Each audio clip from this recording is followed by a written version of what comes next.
Welcome to kids fun. பெற்றோர் பாராட்டிய மீராவின் செயல் என்னன்னு பார்க்கலாமா? வீடியோவை ஸ்கிப் பண்ணாமல் ஃபுல்லாக பாருங்கள். விடுமுறையில் கிராமத்தில் இருக்கும் பாட்டி வீட்டிற்கு வந்திருந்தால் 7ஆம் வகுப்பு படிக்கும் மீரா. தினமும் விளையாட போகும்போது மரத்தடியில் கிடைக்கும் வேப்பங்கொட்டைகளை சேகரித்து வந்து மஞ்சள் பையில் போட்டு கொண்டிருந்தாள்.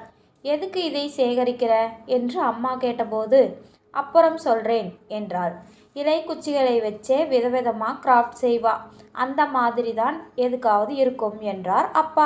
அதற்கு பதில் சொல்லாமல் புன்னகைத்தாள் மீரா. ஒரு வாரம் கழித்து சென்னைக்கு புறப்பட்ட போது, அப்பா சென்னைக்கு பக்கத்தில் போனதும் நான் சொல்கிற இடத்துல எல்லாம் காரை நிறுத்தணும். அங்கே எல்லாம் பாதை ஓரமாய் இந்த வேப்பங்கொட்டைகளை போட போகிறேன். 100 போட்டால் 10ஆவது முளைக்குமில்ல.